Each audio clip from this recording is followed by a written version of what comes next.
Jeudi 22 septembre, Madame, Monsieur, bonsoir. Ravi de vous retrouver pour votre journal télévisé. Tout de suite les titres. Le droit à l'autodétermination et à l'indépendance du peuple sahraoui, une réalité juridique incontestable selon la Cour africaine des droits de l'homme.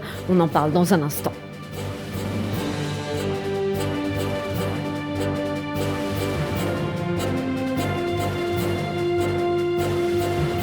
Dossier sahraoui toujours, la délégation algérienne a répondu aux allégations fallacieuses et mensongères du Maroc en marge du 77e sommet des Nations Unies à New York.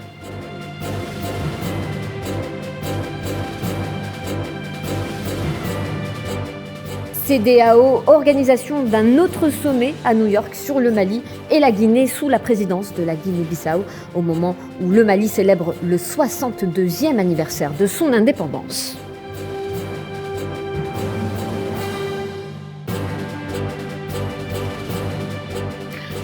Conflit en Ukraine, l'Union européenne en passe d'examiner de nouvelles sanctions contre la Russie, annonce faite par Josep Borrell en marge des travaux de la 77e Assemblée générale des Nations unies à New York.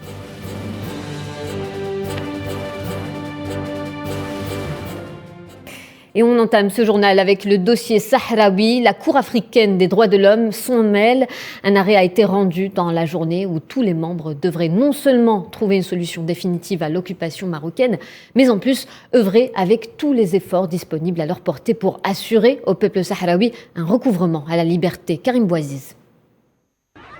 Tel un coup près, les différentes actions au Maroc sur les terres sahraouies sont bel et bien illégales, en nommant bien ce dernier par le vocable d'occupant. C'est d'Arusha en Tanzanie qu'est tombé sans demi-mesure juridique un arrêt de la Cour africaine. L'écrit officiel rappelle de la Charte africaine des droits de l'homme, article 20.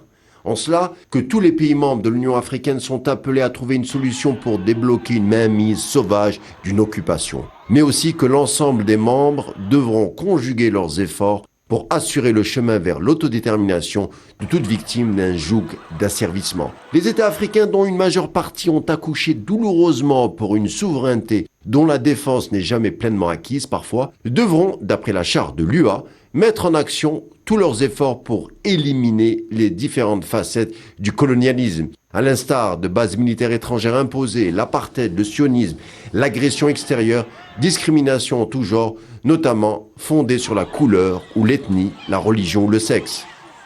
La condamnation de la Cour africaine, et c'est un changement de taille pour un texte officiel, va encore plus loin, et cette fois-ci en condamnant le Maroc, à savoir que collectivement ou individuellement, l'obligation échue envers le peuple sahraoui de prêter tout type d'assistance dans sa lutte pour renouer avec la liberté et dénoncer encore et toujours les violations résultant de l'occupation marocaine.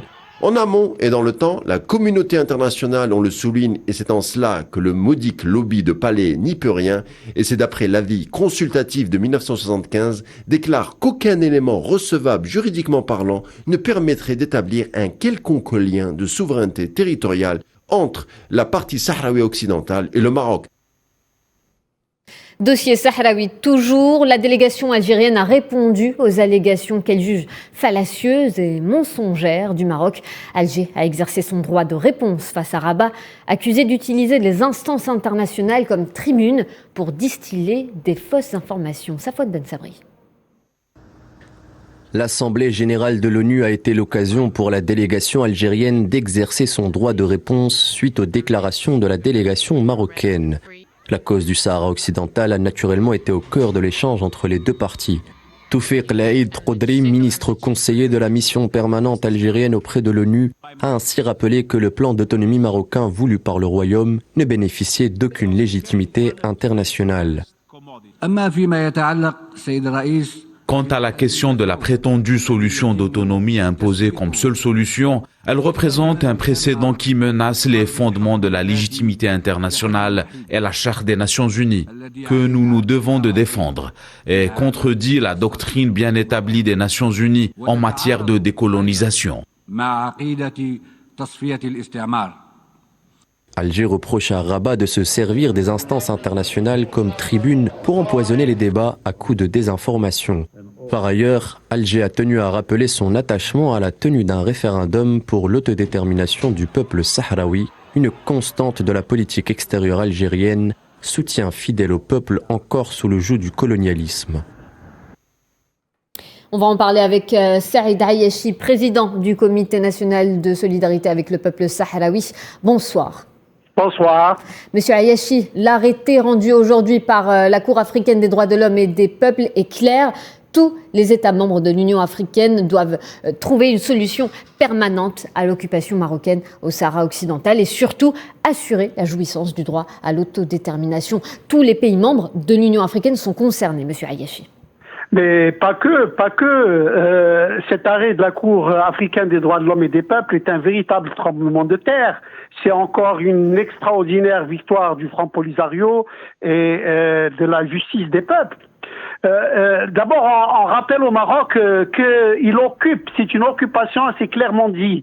Et puis, on lui rappelle aussi qu'il n'y a aucun lien territorial, historique entre le Sahara occidental et le Royaume du Maroc. Le même arrêt, d'ailleurs, rappelle aux États partis qu'ils ont le devoir de libérer totalement l'Afrique. Et puis, bien entendu, la Cour évoque l'article 20 qui dit que si un membre de l'Union africaine est agressé, son agresseur doit être condamné et tous les autres membres doivent assister l'État agressé. Par ailleurs, je vais aller très vite, l'arrêt demande de protéger les droits de l'homme, de protéger et de dénoncer les violations, de contribuer à la détermination, de soutenir le peuple sahraoui, dans sa lutte pour la liberté. Et la Cour rappelle à l'Union africaine qu'elle peut remettre en cause la qualité de membre du Maroc pour violation des dispositifs de l'acte constitutif.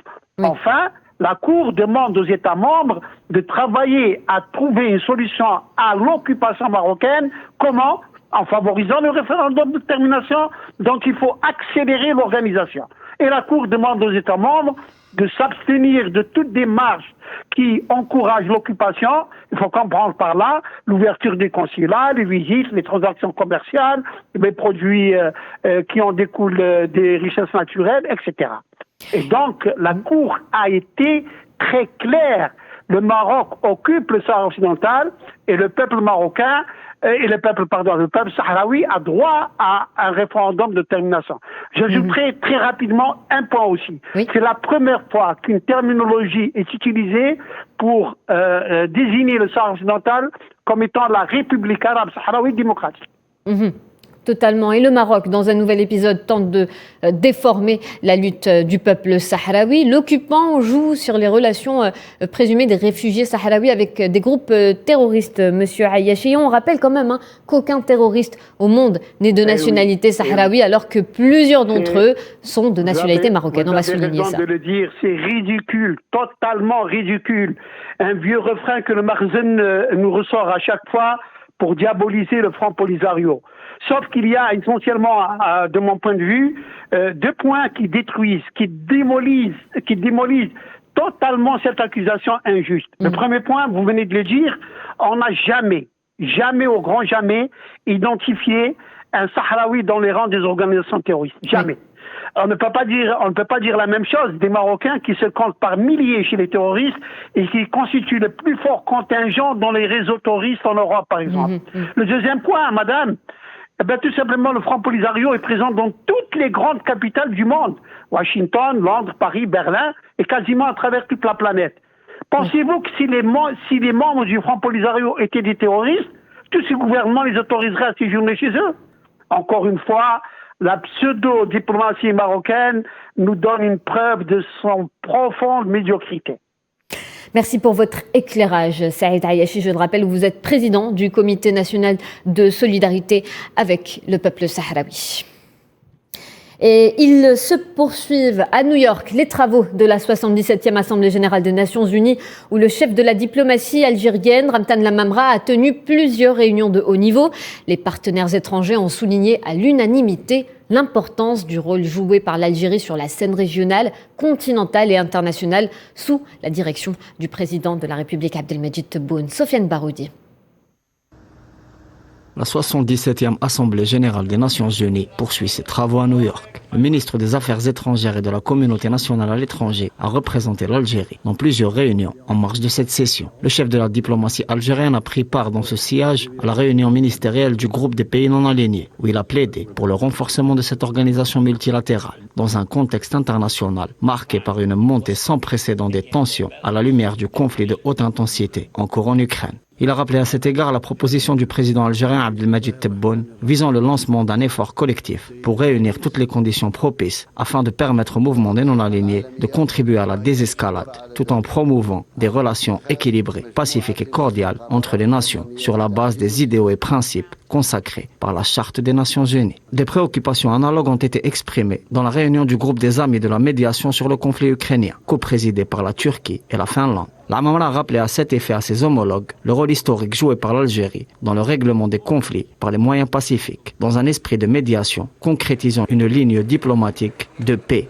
en vertu du 6e chapitre de la Charte des Nations Unies, stipulant le règlement pacifique des litiges. Dans ce sillage, il a également appelé à s'inspirer de l'expérience de médiation algérienne dans l'accord de paix et de réconciliation au Mali issu du processus d'Alger. Le chef de la diplomatie algérienne a participé par ailleurs à la réunion du comité des chefs d'État et de gouvernement de l'Union africaine sur les changements climatiques, célébré sous la présidence du Kenya afin de préparer la COP27 prévue prochainement en Égypte. Les différents interlocuteurs étrangers ont salué les efforts consentis par l'Algérie, puissance d'équilibre, sous la direction du président de la République Abdelmadjid Tebboune, afin de promouvoir la paix et la stabilité à l'échelle régionale, continentale et internationale, comme c'est le cas sur les dossiers libyens et maliens, et plus globalement dans la région sahélo-saharienne. La démarche algérienne pour l'unification des rangs palestiniens a également été applaudie. Dans cet esprit, le président palestinien Mahmoud Abbas a reçu le ministre des Affaires étrangères algérien qui lui a transmis un message du président de la République Abdelmadjid Tebboune à propos de la poursuite des efforts de coordination entre les deux pays pour la préparation du prochain sommet arabe d'Alger, prévu le 1er novembre prochain dans la capitale algérienne sous le signe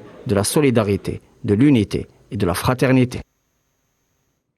Et devant l'Assemblée générale des Nations unies, le président du Niger, Mohamed Bazoum, revient sur l'évolution du terrorisme dans la région du Sahel. Il appelle la communauté internationale à investir dans l'éducation pour lutter contre la violence d'aujourd'hui et prévenir les violences de demain. Car pour lui, s'émouvoir et disserter sur la violence terroriste ne suffit pas. On écoute. Cette violence comporte un tel potentiel de déstabilisation des institutions étatiques qu'elle a eu raison et des régimes démocratiquement élus du Mali et du Burkina Faso, respectivement en 2020 et en 2022. La démographie et la dégradation du climat, en se combinant, ont créé à la faveur du désordre régional consécutif à la chute du régime du colonel Gaddafi en 2011, la situation de chaos que vivent les pays du Sahel aujourd'hui. Pour les Nations unies, pour la communauté internationale, s'émouvoir et disserter sur la violence terroriste ne suffit pas. Il faut agir en investissant les ressources qu'il faut dans l'éducation pour lutter contre la violence d'aujourd'hui et prévenir les violences de demain. Et le dossier libyen, toujours au cœur des travaux de la 77e Assemblée générale des Nations unies, le secrétaire général auprès de l'ONU, Antonio Guterres, a réitéré son soutien concernant les efforts du Conseil présidentiel libyen en vue de consolider la stabilité dans le pays et de parvenir à l'organisation d'élections longtemps attendues. Nariman Zekar. C'est dans un contexte de forte tension marqué ces derniers temps par de nombreux affrontements entre milices rivales en Libye que les Nations Unies ont souligné leur soutien en vue de l'organisation du projet constitutionnel indispensable à la tenue d'élections tant réclamées dans le pays. Antonio Guterres, secrétaire général des Nations Unies, a exprimé un important intérêt au dossier libyen dans un entretien avec le président du Conseil de l'État, Mohamed Al-Manfi, en marge de la 77e session de l'Assemblée générale de l'ONU. Les deux intervenants ont également évoqué l'importance de la mission d'appui des Nations Unies en Libye dans son engagement à œuvrer pour une désescalade des tensions entre les deux camps rivaux et d'encourager une solution purement libyenne à la crise qui frappe le pays. De son côté, Mohamed El-Manfi a exprimé sa volonté de coopérer avec le nouveau représentant spécial pour la Libye, Abdoulaye Bathily, dans le but de faire avancer le processus politique libyen et d'arriver à la création d'une base constitutionnelle robuste. Nejla El-Mangouche, la ministre libyenne des Affaires étrangères présente à New York elle aussi, a déclaré jeudi que le gouvernement de son pays était attaché à sa souveraineté et à son indépendance et refuse toute ingérence étrangère dans ses affaires intérieures. Les chantiers de réconciliation nationale et de réunification de l'institution militaire sont toujours au cœur des débats et de réunions de haut niveau. Un projet de loi sur la réconciliation est dans sa phase finale selon le Conseil présidentiel. Tripoli reste néanmoins un terrain d'affrontement quotidien depuis plusieurs semaines. Les Libyens gardent l'espoir d'arriver un jour à la paix et à la stabilité de leur pays. Et de son côté, la ministre libyenne des Affaires étrangères se veut rassurante quant à l'évolution de la situation. Elle déclare que la Libye est de retour sur la scène internationale. On écoute. Je tiens à vous rassurer que les nouvelles sont bonnes et qu'une solidarité internationale s'organise autour de la question libyenne pour soutenir la paix dans le pays ainsi que l'organisation d'élections. On a eu plusieurs tête-à-tête et débats, échanges de points de vue avec plusieurs pays européens et arabes et sur comment la Libye peut retrouver son rôle régional et international. La question n'est pas si facile que ça. Il faut s'armer de beaucoup de patience et un travail sérieux et minutieux. Dieu merci, on a eu un deuxième round de consultation dans le siège de la mission libyenne ici à New York. Plusieurs acteurs arabes ont été invités et pour nous, c'est déjà une réussite et un succès. La Libye est de retour sur la scène internationale.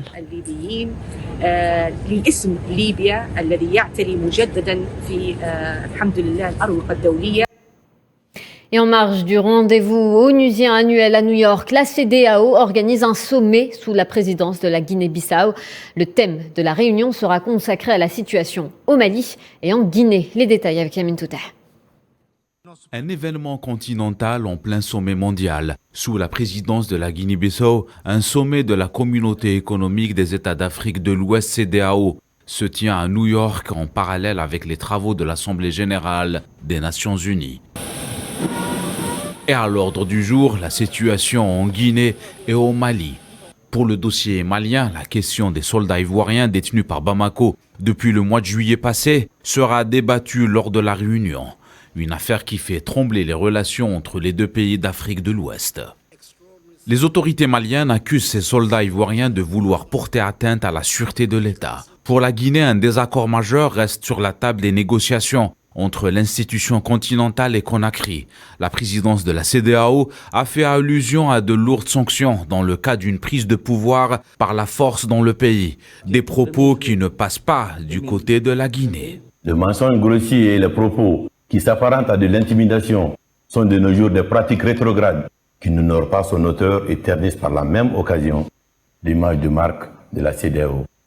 Nous ne voulons pas porter cette honte. C'est pourquoi le temps est venu de dire ce qui a été dit en Guinée et qui est archi faux et décousu de tout sens. Ce dont il a été question dans les échanges est le contenu du chronogramme de la transition.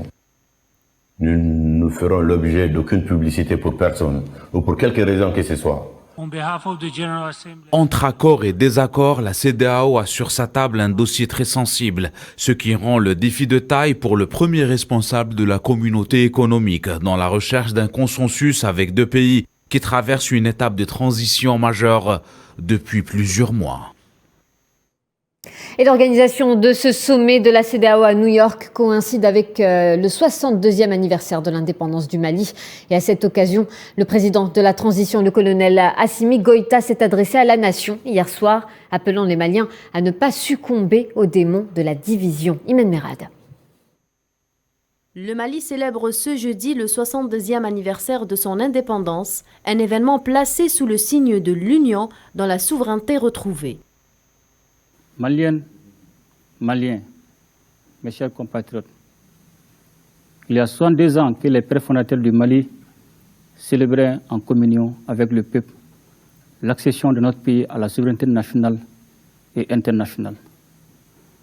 Cet événement historique que nous consacrons à notre tour est un rendez-vous citoyen auquel chaque Malienne et Malien doit accorder la plus haute importance, car c'est le jour de souvenir de notre dignité retrouvée après une longue période de domination coloniale. C'est pour cette raison que nous plaçons ce 70e anniversaire sous le signe de l'union dans la souveraineté retrouvée. Assimi Goïta s'est emparé de cette opportunité pour rappeler que le Mali se trouvait dans une phase décisive de son histoire avec une transition en cours depuis 2 ans. Les organisations communautaires ouest-africaines ont décidé d'imposer des sanctions à notre pays. Il me plaît ici de saluer une fois de plus la résilience du brave peuple malien qui, dans la plus grande dignité, a supporté les difficultés et désagréments engendrés par cette situation. Le président de la transition malienne a également salué la résilience de son peuple, estimant qu'il supportait dignement les retombées des sanctions imposées à son pays par la CEDEAO pendant des mois. Le colonel Mamadi Doumbouya, président de la transition guinéenne, sous le coup aussi de sanctions de la communauté économique des États de l'Afrique de l'Ouest, a fait le voyage à Bamako. Pour Doumbouya, la Guinée et le Mali, c'est un poumon, 2 membres dans un même corps. Je suis à Bamako à côté de mon frère, le président Assimi, pour bien sûr fêter l'indépendance du Mali et accompagner le peuple malien, qui est un peuple frère. Et nous savons bien sûr la Guinée et le Mali, qu'on le dise, c'est un poumon, 2 mêmes, dans un même corps. Donc pour moi, il est important d'être à Bamako pour fêter l'indépendance du Mali avec mes frères maliens. La visite de Mamadi Doumbouya coïncide avec la tenue du sommet de la communauté économique des États de l'Afrique de l'Ouest ce jeudi à New York, un sommet consacré aux situations en Guinée et au Mali sous la menace de lourdes sanctions.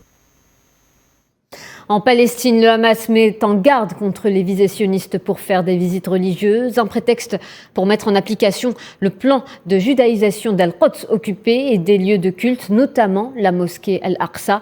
Pour rappel, la saison des fêtes religieuses juives s'amorce dimanche. L'escalade sioniste menacée contre Al-Aqsa a atteint son paroxysme cette année. De nombreux assauts de colons et de forces sionistes y ont été menés.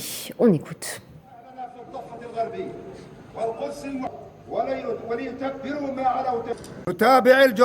Nous avons été témoins des graves crimes et violations sionistes contre la mosquée d'Al-Aqsa et les préparatifs des groupes sionistes pour la prochaine saison des prétendues fêtes juives, où ils prennent d'assaut et profanent la mosquée d'Al-Aqsa pour y pratiquer des rituels juifs. La poursuite de l'agression sioniste et de sa brutalité contre les sanctuaires sacrés sera à l'origine d'une bataille majeure qui se terminera par la fin de l'occupation.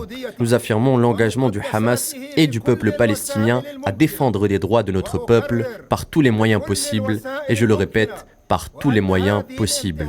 Ces violations ne passeront pas et nous mettons en garde contre la récurrence de l'escalade de ces crimes sionistes contre Al-Quds et la mosquée d'Al-Aqsa. Et dans l'actualité en Europe et en marge des travaux de la 77e Assemblée générale des Nations unies que nous avons évoqué un peu plus tôt, le haut représentant de l'Union européenne pour la politique étrangère, Josep Borrell, a annoncé que les 27 examinaient de nouvelles sanctions contre la Russie suite aux déclarations de Vladimir Poutine visant le bloc occidental. Neila Hamouda. Quelques heures après l'annonce du Kremlin de la mobilisation partielle de 30 000 réservistes et le soutien par Vladimir Poutine du projet de référendum d'adhésion à la Russie prévu du 23 au 27 septembre à Lugansk, Donetsk, Kherson et Zaporijia, l'ambiance semble délétère entre Moscou et les Occidentaux. Les ministres des Affaires étrangères de l'Union européenne sont en passe d'élaborer une nouvelle salve de sanctions. Des mesures restrictives supplémentaires seront proposées immédiatement, dès que possible, en coordination avec nos partenaires. Les 27 continuent de faire pression sur la Russie. Ils réitèrent leur soutien à l'Ukraine et annoncent qu'ils continueraient d'augmenter les aides militaires sans donner plus de détails. Conformément à la Charte des Nations Unies et au droit international, l'Ukraine exerce son droit légitime de se défendre contre l'agression russe afin de reprendre le contrôle total de son territoire et a le droit de libérer les territoires occupés à l'intérieur de ses frontières internationalement reconnues. Et pour cela, nous continuerons à soutenir les efforts ukrainiens d'approvisionnement en équipement militaire aussi longtemps qu'il le faudra.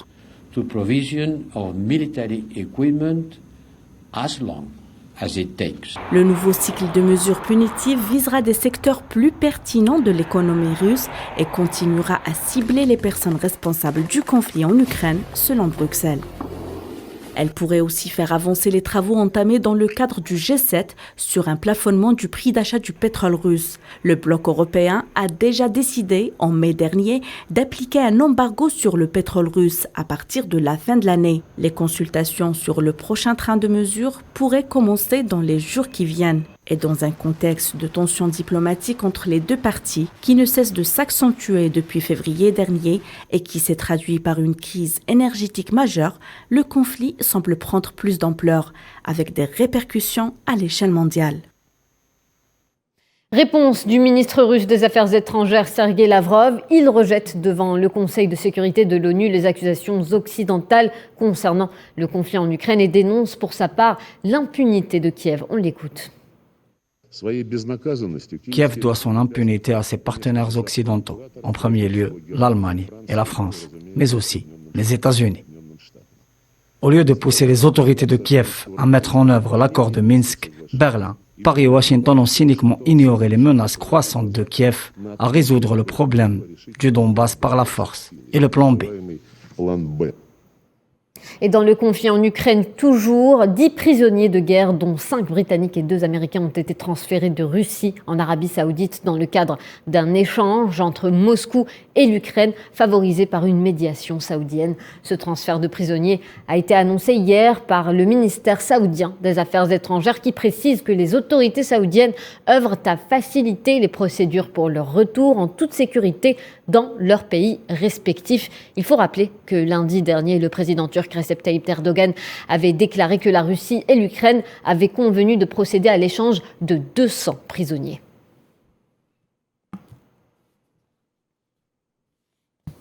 Et en France, le président français veut que son pays aille 2 fois plus vite sur la mise en service de projets d'énergie renouvelable. Emmanuel Macron veut accélérer en même temps les renouvelables et le nucléaire. Et ce, face aux besoins en électricité de la France qui vont augmenter de 40% d'ici 2050. Déclaration faite lors de l'inauguration du premier parc d'éoliennes en mer en Loire-Atlantique. 3 ans pour un projet photovoltaïque, c'est un bon objectif. Pour les petits projets, on doit même faire plus rapide. Et donc pour cela, il y a une loi qui va arriver, mais aussi une mobilisation de l'administration. J'ai évoqué ce sujet devant nos préfets il y a quelques jours à l'Élysée, qui est clé. Et je veux à cet égard qu'on aille 2 fois plus vite, au moins, pour les projets renouvelables. Au moins 2 fois plus vite. Et c'est possible. Et au Mexique, 2 personnes sont mortes dans un séisme d'une magnitude 6,9 qui a frappé la capitale, Mexico, hier soir, 3 jours après un précédent séisme qui a également fait 2 morts. Il s'agit de la plus forte réplique du tremblement de terre de lundi, selon le service sismologique national. La maire de Mexico a indiqué que des hélicoptères officiels survolaient la ville pour repérer d'éventuels dégâts situés sur la ceinture de feu du Pacifique, zone où la rencontre des plaques tectoniques provoque une activité sismique élevée. Le Mexique vit sous la menace de tremblements de terre de grande ampleur. Et au Cambodge, le tribunal spécial chargé de juger les Khmers rouges pour leurs atrocités a confirmé en appel la condamnation à la prison à perpétuité de Khieu Samphan, dernier dignitaire en vie pour génocide. Près de 500 personnes, dont des familles de victimes, des moines bouddhistes et des diplomates, ont assisté à l'audience.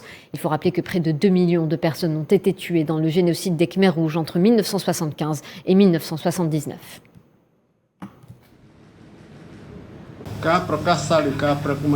Le prononcé du jugement ce matin marque la clôture d'un chapitre sombre pour notre peuple cambodgien et pour l'humanité entière qui attend depuis longtemps le processus de recherche de la justice dans le cadre des crimes et des criminels nationaux et internationaux.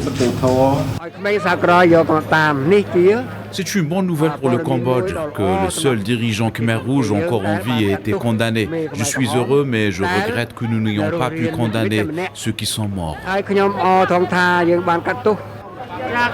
La sentence est la bonne. Le régime de Pol Pot a fait de mauvaises choses et a tué des gens. Il en était le chef et donc il doit être emprisonné à vie. Et voilà, c'est la fin de ce journal. Merci de votre attention. L'actualité continue sur nos réseaux sociaux. Je vous souhaite une excellente soirée et je vous dis à demain, 19h. Bonsoir.